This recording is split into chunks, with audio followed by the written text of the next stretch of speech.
안녕하십니까. 시장공감 10 시작합니다. 주말 잘 보내셨습니까? 요즘 주식이든 가상화폐든 자산을 가지고 있는 투자자들은 괴롭습니다. 주말도 편히 쉬기 어려운 상황인데요. 그만큼 투자라고 하는 게 수익을 위해서 사실 리스크가 있는 거죠. 미국도 주말에 좀 올랐고요. 대체적으로 오늘 미국 시장이 휴장입니다. 그런 분위기를 틈타서 우리 시장이 조금 올라가줘도 될 텐데 여전히 오늘도 보면 1% 밀리면서요. 시장은 좀 불안하다. 아직도 하방으로서의 위험들이 남아있고 변동성이 남아있다. 좋게 표현해서 변동성이지 사실 조정이나 변동성이라는 건 주식시장에서 추가 하락의 가능성을 의미하는 게 많기 때문에요. 조심스러운 또 한 주가 여전히 될 것 같습니다. 지수 확인하도록 하겠습니다. 네, 외환시장도 계속 불안한 상황이고요. 코스피는 오늘도 1%, 오늘 좀 과하죠? 그렇죠? 다들 자신감이 없는 상황입니다. 1% 넘게 하락하면서 다시 2,400 초반까지 내려온 흐름들인데요. 과연 시장은 언제쯤 바닥을 잡을 것이냐, 그 주제 갖고 잠시 후에 저희가 신한은행의 윤종석 수석연구원과 함께 시장 상황들 점검할 거고요. 종목 전략은 어떻게 세워야 되는가 이야기 풀어가야죠. 하나둘씩. 먼저 잠금 해제로 감춰진 종목의 비밀을 풀겠습니다. 시작하겠습니다.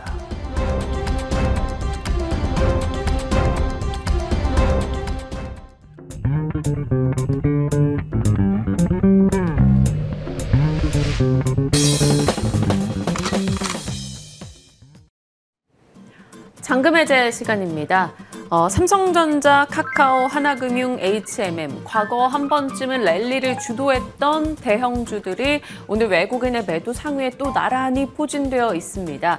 한 1년 동안 실망을 안겨줬던 이들 종목으로 수급 악화가 지속 이어지고 있다는 건데요. 그만큼 시장 분위기 좋지 않기 마련이고요. 시장에 대한 전략 어떻게 짜야 될지 종목에 대한 이야기까지 같이 집중해 나가겠습니다. 김종우 위원 자리하셨습니다. 어서 오세요. 안녕하십니까? 네.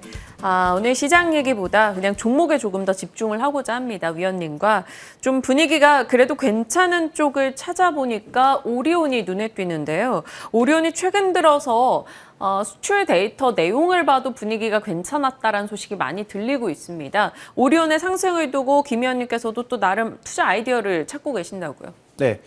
일단 오리온이 왜 강할까? 방금 말씀하셨던 지금 5월 달에 매출 데이터를 봤더니 우리나라에서는 별로였는데 러시아라든지 베트남이라든지 중국이라든지 이런 해외 쪽에서 굉장히 견조하게 버텼다라는 것이고요. 그러면 우리나라에서는 원가 부담을 받고 해당 국가에서는 안 받은 것인가? 그렇지는 않았다는 거죠. 네. 우리나라보다는 해외에서 적극적인 마케팅을 했었는데 마케팅 비용을 줄이면서 수익성이 좋아진 게 아닌가. 그래서 전반적인 원가 상승이 분명히 존재하고 있음에도 불구하고 이를 잘 극복해낸 것이 반등의 요인이다. 이렇게 해석하면 저는 절반의 해석이다라고 보고 있는 거죠. 그러면 이 종목의 반등은 왜 나타났는가? 이 종목을 정말 길게 차트를 보시면 실적이 좋고 나쁨에 상관없이 주가가 상당히 장기간 동안 횡보했습니다. 그래서 지금 분명히 5월 달에 실적이 개선됐음에도 불구하고 밸류가 4월 말, 5월 초, 한 6월 초까지 어디에 있었냐면 역사적 밴드의 PER, PBR 밴드 모두 하단에 있었다라는 거죠. 그러면 주가는 이 기업이 갑자기 매출이 급격하게 악화된다든지 펀더멘탈 자체가 극도로 악화되지 않은 상황에서 밸류 저점에 있었는데 일단 매출 데이터가 긍정적으로 나오니까 시장은 거기서 긍정적으로 반응을 한 거죠. 네. 그래서 최근 약세 구간에서도 강하게 움직이고 있는 섹터는 가장 눈에 띄는 것은 누가 뭐래도 2차 전지 계속 여러 가지 호재가 나오면서 최근 수급까지 붙으니까 이쪽이 계속 강한 모습을 보여주고 있는데 이쪽을 제외하고 나머지 종목군들을 그나마 조금 찾아보자면 밸류 자체가 워낙 바닥에 있는 상황에서 약간의 호재에도 반등하고 있는 그런 종목군들이 꽤 보이고 있다는 것이죠. 대표적으로 석유화학 종목군들이 최근에 그러하다가 시장이 안 좋아지니까 재차하락하고 있는 모습이고요. 그래서 우리가 오리온에서 찾을 수 있는 투자 아이디어는 일단 실적이 좋아진 것도 중요하지만 네. 더 중요한 것은 그 종목의 현재 위치가 어디에 있었는지가 좀 더 중요하지 않나. 그런 관점에서 만약에 신규 투자를 고민하신다면 종목군들을 찾는 데 하나의 좀 아이디어가 될 것 같습니다.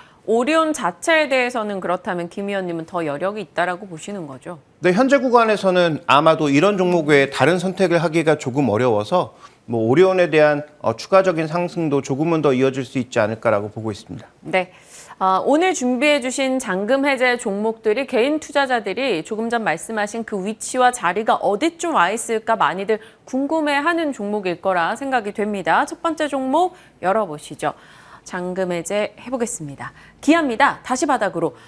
작년 초부터 해서 지금까지 해서 75,000원, 85,000원 이 사이를 계속 왔다 갔다 해요. 얼마 전에 뭐 연초경에 6만 원대로 갔다 오긴 했지만 그래도 정말 빠지지도 밀리지도 않는 이 자리가 너무 오래 유지되는 것 같아요. 네, 자 연초에 뭐 괜찮다라고 말씀드렸는데 주가는 오히려 안 좋았었고 그래서 이제 조금 회복되는 모습을 보이다가 최근 들어서 다시 좀 하락하는 모습을 나타내고 있는데요. 자 우리가 가장 먼저 살펴봐야 될 것은 어떤 부분인가. 최근에 이제 기아차가 IR을 했었는데 그 IR에 갔다 온 뭐 자료들을 쭉 한번 살펴보면 네. 괜찮다, 나쁘지 않다, 이 개선될 거다라는 그런 얘기를 하고 있는데요. 저는 그 부분에 대해서는 우리가 조금 퀘스천 마크를 찍어야 되는 것이 아닌가라는 말씀을 드리고 싶은 것인데 자 일단 미국의 소매 판매를 5월 달에 살펴봤을 때 가장 눈에 띄는 부분이 뭐냐? 마이너스로 돌아선 거냐? 그렇지 않다는 거죠. 마이너스로 전환될 수 있죠. 그런데 이제 부문별로 우리가 살펴볼 필요가 있는데 부문별로 살펴보시면 지금 마이너스 0.3%가 중요한 게 아니라 마이너스 0.3%를 만든 증가한 부분이 휘발유와 그리고 음식료 부분이었다는 거죠. 그 두 가지가 좋아진 것이 핵심인데 그 두 가지가 좋아져서 0.3 정도 나빠진 것으로 나왔지만 그 둘을 빼면 얼마나 나빠진 것인가. 이 부분에 대한 반문을 던질 수가 있겠고 거기서 가장 하락한 게 자동차입니다. 그러면 부문별로 봤을 때 자동차가 가장 많이 빠졌는데 뭐 자동차 반도체도 이제 조금 회복될 거라고 하고 생산도 제자리를 찾아가고 있다고 하는데 5월 달에 이렇게 급격하게 떨어지고 있는 자동차 소매 판매는 무엇의 의미를 지니고 있는가?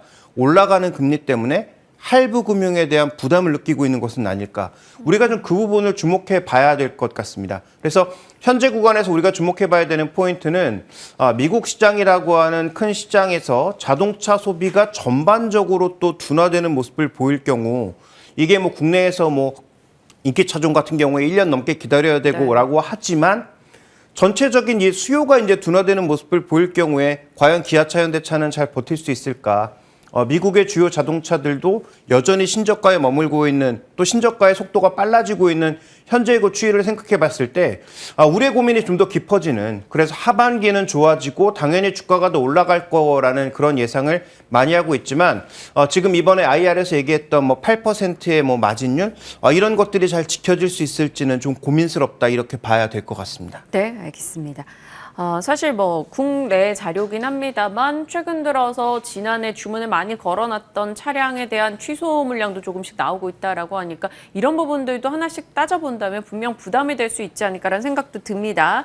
다음 포인트는 차량용 반도체. 해결된다 했던 시기가 계속 밀리고 있어요. 그래도 뭐 나아지고 있다라는 시각과 2024년까지는 차량용 반도체는 계속 부족할 거야라는 시각이 싸우고 있거든요. 어느 쪽에 더 무게 두세요? 일단 그 해당 종목들 빅3의 주가만 보면 자동차 반도체 수급이 과연 되는 것인지가 조금 불분명해 보입니다. 네. 특히 이 6월 달 들어서 그 빅3라고 할 수 있는 르네사스나 인피니온이나 그리고 지금 이 해당 기업들의 주가 하락 흐름을 봤을 때 NXP 같은 주가의 하락 흐름을 봤을 때 지수보다 더 많이 빠지거나 지수 이상 빠지는 그런 모습들을 전체적으로 보여주고 있다는 관점에서 우리가 이제 뭐 반도체 전체가 좋지 않으니까 이것도 좋지 않은 것 아니냐 이렇게 생각해 볼 수 있지만 네. 지수보다 더 많이 빠지거나 더 급하게 빠지고 있다는 것은 그만큼 이 시장의 회복도 그렇게 시장의 예상보다 둔화되고 있거나 아니면 제대로 이루어지지 않고 있기 때문에 주가가 먼저 움직이는 것은 아닌지. 그래서 항상 말씀드리지만 주가가 모든 걸 설명해 주지는 않습니다. 그렇지만 주가의 의미도 우리가 과대 해석할 필요는 없지만 과소평가하는 것도 안 된다. 그러면 주가가 이렇게 급하게 떨어지고 있는 것은 반도체 지수보다 더 많이 빠지고 지수보다 더 많이 빠지고 있는 최근의 현실을 미루어 봤을 때 반도체 시장 회복, 자동차용 반도체 회복 시장도 조금은 어려운 것 아닌가 이렇게 추정해 볼 수 있다는 것이죠. 그래서 우리가 이제 기대하는 것은 하반기 수요가 그래도 버티고 자동차용 반도체 수급이 풀리면서 좋아진다라고 봤던 것인데 이것도 주가만 보면 조금 의심스러운 측면이 있어서 자동차 전체 회복에 대한 우려, 그러니까 소비 전체에 대한 우려죠. 그다음에 이제 자동차 각 부품에 대한 전반적인 우려도 아직까지는 우리가 조금 중립적인 시각에서 좀 바라봐야 되지 않을까 이렇게 판단해 봐야 될 것 같습니다. 그렇다면 지금 말씀 주신 내용들을 취합해 봤을 때 사실 기아에게 그렇게 유리한 내용이 있나라는 생각이 들거든요. 좀 보수적으로 잡고 가자라는 맥락이신 걸까요, 오늘? 네. 그래서 최근에 이제 뭐 리서치 센터장이라든지 아니면 각 그 보고서들의 내용을 쭉 살펴봤을 때 공통적으로 지적하고 있는 부분은 제가 뭐 예전에 말씀드렸던 대로 인플레에 대한 우려가 이제 실적에 반영되면서 실적 추정치가 하향될 거냐가 이제 관건이라고 볼 수가 있겠는데요. 현재 지금 이 기아차의 PR 차트를 가장 최근 자료의 차트를 보시면 이 정도 가격이면 눈 감고 사도 되지 않나? 라는 그런 시각이 들 정도죠. 지금 뭐 5배, 6배 수준에서 움직이고 있잖아요. 설사 추정치에 오류가 좀 있다고 하더라도 한 6배, 7배 정도의 수준이면 충분히 가격적으로 매력을 느낄 만한 수준 아닌가라고 우리가 추정할 수 있는데 말씀드렸다시피 이익 추정치가 하반기에 하향된다면 그다음에 또 하나 이제 중요한 것은 원화가 워낙 약세를 보여주고 있기 때문에 실제로 환율 효과에 따라서 매출이나 이익 자체는 긍정적으로 나온 것으로 보이지만 환율 효과를 뺐을 때도 과연 그러한가? 라는 부분에 대한 반문을 또 던질 수가 있는 것이죠. 그래서 완성차에 대한 전반적인 부분, 또 자동차 부품에 대한 전반적인 부분에서 이제는 동일하게 흘러가기보다는 차별화를 보일 가능성이 좀 더 높다라고 봐야 될 것이고 만약에 이러한 흐름들이 전기차 시장의 판매량에도 영향을 주기 시작한다면 그러면 지금 독보적으로 독야청청 강세를 보이고 있는 배터리 관련 종목군들에게까지 영향을 미칠 수 있기 때문에 일단 자동차 판매와 관련된 부분, 자동차 주가와 관련된 부분은 우리가 계속 면밀하게 좀 지켜볼 필요가 있겠다. 그래서 기아차는 저는 뭐 여전히 하반기에는 조금 나아진다라고 판단을 하고 있는데 여기서 핵심은 목표 가격을 좀 낮추는 것이 아닌가. 그래서 대부분의 증권사들은 아직도 뭐 10만 원대를 대부분 다 목표 가격으로 설정하고 있는데요. 그보다는 훨씬 낮은 목표 설정을 두고 접근하는 것이 좋지 않을까. 그래서 저는 9만 원에서 8만 원 중반 정도 최근에 박스권 고점에서 그것을 약간 정도 넘어가는 가격 정도를 목표를 두고 일단 접근하시는 것이 좋지 않을까 이렇게 판단하고 있습니다. 네. 일단 하반기에 나아질 여지는 있으나 기대 수익을 왜 낮춰야 되는지에 대해서 얘기를 해주셨고요. 9만 원 정도의 목표 라인까지 설정해 주셨습니다. 기아 확인해 봤습니다. 자, 다음 종목은 지금 코스피가 2,400선을 하향 이탈하는데 주요한 역할을 하고 있습니다. 삼성전자요. 오만전자의 반전, 탈출의 키는 무엇이 될 것인가? 포인트 첫 번째 열어볼게요. 이게 좀 의아하더라고요. 삼성전자 5월 반도체. 어떤 맥락일까요? 그 삼성전자가 지금 2021년 1월부터 계속 떨어지고 있는 거잖아요. 그래서 우리는 삼성전자는 뭐 반도체 올라갈 때도 못 올라갔고 그다음에 떨어질 땐 더 떨어진다라는 우리가 그런 생각을 하기 쉬운데 실제로 SMH라고 하는 전체 반도체 하드웨어를 중심으로 담은 이 ETF와 비교해 보시면 지난 2021년 1월까지는 오히려 삼성전자의 퍼포먼스가 더 좋았죠. 그러니까 검정색으로 표시되는 삼성전자의 주가가 더 강하게 움직이면서 일단 강하게 퍼포먼스를 냈던 것은 이때 비메모리 쪽에서 TSMC와의 격차도 줄이고 뭔가 변화가 있을 거라고 예상했는데 그런 변화가 나타나지 않으면서 슬슬 밀리기 시작했고 그리고 실제로 미국 시장의 반도체가 폭발했던 작년 하반기부터는 완연하게 이제 벌어진 모습을 보이다가 최근 들어서 2022년부터는 같이 빠지고 있는 겁니다. 그러니까 2021년에 초반에 강세를 보였던 좀 더 이제 뭐라고 할까요? 이제 과속했던 삼성전자의 주가가 그 과속 요인들이 그렇지 않다라고 판명이 되면서 제자리로 내려왔고 실제로 2022년부터는 전체가 동반해서 다 같이 빠지고 있는 상황이라는 거죠. 그래서 삼성전자는 지금 외국인들의 한국물 매도라고 하는 수급적인 부담, 그다음에 반도체 시장이 지금 여러 가지 악재를 겪고 있지 않습니까? 네. 대표적으로 우크라이나 러시아 전쟁이 길어지면서 이제 그 네온가스를 포함한 가스 공급 어려울 수 있다라는 그런 얘기 나오면서 반도체가 IT 세트의 오더 컷에 따른 수요 부진뿐만 아니라 거기에 이어서 이제 공급도 제대로 안 될 수 있다라는 그런 부담감까지 쌓이고 있는 거예요. 물론 공급이 제대로 안 되다 보면 뭐 가격이 올라가면서 커버해주는 부분이 있을 수 있지만 현재는 전 세계 반도체 시장에 이런 공포가 같이 나타나고 있는 상황이기 때문에 삼성전자가 왜 약한지에 대해서는 뭐 이제 와서 해석하는 게 무슨 의미가 있느냐라고 하실 수도 있지만 그런 부분에 있어서는 우리가 잘 해석을 해야 현재 시장에서 여전히 미국 반도체에 투자하는 것이 좋을까? 아니면 한국 반도체에 여전히 남아있는 게 좋을까에 대한 판단을 할 수 있기 때문에 지금 현재 구간에서는 전반적인 어떤 붕괴가 나타나고 있다, 반도체 시장에. 그래서 투자도 지연될 수도 있지 않을까라는 그런 부담감으로 삼성전자 관련된 종목군들까지 전체가 레벨 다운하는 그런 모습으로 이어지고 있다. 이렇게 좀 봐야 될 것 같습니다. 오늘 장도 이 반도체 대표 주자들의 하락폭이 상당하고 그 영향을 시장은 고스란히 받고 있습니다. 말씀 주신 대로 오더컷 문제, 공급 차질 문제, 수율 문제, 삼성전자 이 섹터를 둘러싸고 있는 이슈가 너무나 좀 보수적으로 진행이 되고 있기 때문에 고민이 더 깊기 마련인데요. 거기다가 우리가 그나마 조금 기대했던 쪽이 사실 서버 쪽이잖아요. 그런데 인텔의 샤파이어 래피즈 이슈도 계속해서 밀리네요. 이거 왜 이렇게 반복될까요?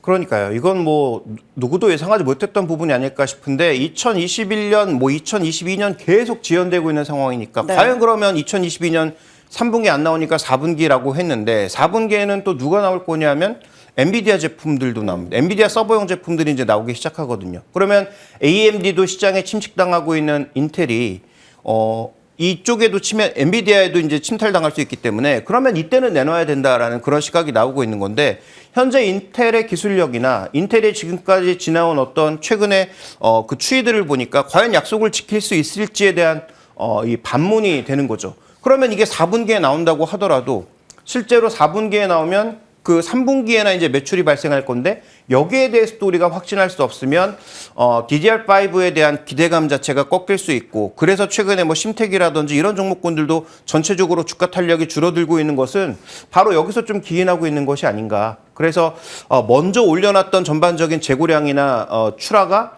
이것 때문에 좀 꺾이는 것이 아닌가라는 그런 우려가 나타나고 있죠. 그래서 반도체에 대한 글로벌 반도체에 대한 전반적인 특히 메모리에 대한 전반적인 반등의 시각은 아마도 인텔의 저점 형성이 굉장히 중요하지 않을까라고 보고 있기 때문에 삼성전자와 SK하이닉스를 투자하시는 분들은 아마 인텔을 투자하든 투자하지 않던 인텔의 주가 저점에 대해서도 우리가 지금부터는 굉장히 신경을 쓰고 바라볼 수밖에 없다. 그래서 시장에서 이제 소위 꾼들이라고 하는 사람들이 인텔이 정말 뭐 사파이어 래피즈의 생산이 임박하고 관련된 호재가 느껴지기 시작하면 굉장히 공격적으로 들어올 가능성이 높다라는 관점에서 인텔의 저점과 전반적인 우리나라 국내 메모리 반도체의 저점이 일치할 가능성이 높다라는 점도 눈여겨서 좀 봐야 될 것 같습니다. 네. 그렇다면 우리가 반도체 쪽이야 이렇게 어려운 상황이다. 그럼 스마트폰 쪽이라도 조금 긍정의 소식이 있었으면 좋겠는데 그걸 기대할 수 있을지 궁금해요. 이제는 사실 삼성이나 애플이나 서로의 점유율을 엄청나게 뺏어올 무언가가 등장하지 않는 이상은 주가를 막 극단적으로 끌어올려줄 요소가 안 되는 것 같더라고요. 그렇죠. 그래서 우리가 갤럭시 제품을 잘 파는 것이 갤럭시 제품 자체 IM 그 사업부의 의미도 있지만 이 안에 들어가는 여러 가지 부품 수급까지 같이 끌고 가는 것이기 때문에 굉장히 이제 폭발력을 가진다라고 봐야 되는데 최근에 나오고 있는 여러 가지 기대감들을 보면 그것도 뭐 쉽지 않다라고 보여집니다. 대신 갤럭시가 시장 기대치를 채우지 못한다고 하더라도 제가 지난 목요일 날 뭐 하이브를 했을 때 네. 뭐 굉장히 뭐 안 좋은 반응과 안 좋은 댓글들이 많이 달렸는데 제가 말씀드리고 싶은 핵심 포인트는 하이브의 악재가 충분히 반영되었다면 거기서 더 빠지기는 쉽지 않다라는 말씀을 드린 거고 거기서 만약에 추가적인 악재가 나오면 물론 더 빠질 수도 있겠죠. 다만 그건 우리가 지켜봐야 되는 상황이라는 거고요. 삼성전자도 마찬가지죠. 여러 가지 악재가 다 있다. 그런데 그 악재가 충분히 반영되었고 역사적인 저점 수준까지 하락했다면 오리온과 비슷한 논리를 적용해 볼 수도 있는 거죠. 그런데 지금 PB 차트를 봤을 때 역대 거의 최저 수준, 그러니까 우리가 코로나를 만났을 때, 그 다음에 2018년도에 과잉 수급으로 갔다가 완전히 바닥으로 떨어졌을 때 수준까지 떨어지고 있거든요. 그러면 우리가 그동안 기대했던 뭐 서버 관련 수요라든지 아니면 IoT 관련 수요가 다 사라진 건가? 그렇진 않을 거라는 거고요. 그 다음에 이재용 부회장이 어쨌든 유럽 순방을 하고 돌아왔잖아요. 그러면 앞으로 이제 어떤 소식을 내놓을지는 조금 더 지켜봐야 되겠지만 윤석열 대통령이 7월 달에 방미를 해서 반도체와 관련된 추가적인 어떤 모멘텀이라든지 이런 것들을 만약에 이제 확정 짓게 된다면 그와 관련돼서 상대적으로 좋았던 항공우주 쪽 종목군들은 재료가 노출됐다라는 측면에서 오히려 탄력이 둔화될 수 있지만 반도체와 관련된 여러 가지 투자 소식들의 도장을 찍으면 오히려 이렇게 밀렸던 종목군들, 거의 역사적 밴드 하단에 갔던 종목군들의 반전이 나타나지 않을까? 그래서 저는 우리가 7월 달을 주목해야 되는 것은 뭐 FOMC도 있고 여러 가지 의미들이 있습니다만 윤석열 대통령의 방미를 통해서 저번 바이든 대통령의 방안을 통해서 여러 가지 나타났던 그런 이슈들을 아마 도장 찍고 들어올 가능성이 있지 않을까? 그래서 아마 7월 달에 윤석열 대통령이 방미를 할 때 이정부 회장도 당연히 같이 가지 않을까? 이런 생각을 해볼 수가 있는 것이죠. 그래서 그런 관점에서 역사적 밴드 하단으로 가고 있는 삼성전자에 대한 관심은 지금도 전혀 우리가 뒤로 물러날 필요가 없다. 다만 여전히 단기적인 고통은 이어질 수 있으니 그런 단기적인 고통을 우리가 조금 감내하는 그런 뭐라고 해야 참을성? 이런 것들이 좀 필요하지 않나라고 보고 있습니다. 네, 알겠습니다. 삼성전자, 기아에 대한 이야기 오늘 해주셨어요. 많은 분들의 고민이 깊었던 종목이니만큼 이 내용들을 한 번 더 체크해 보시는 것도 도움되지 않을까라는 생각이 듭니다. 김종효 위원과 함께했습니다. 고맙습니다.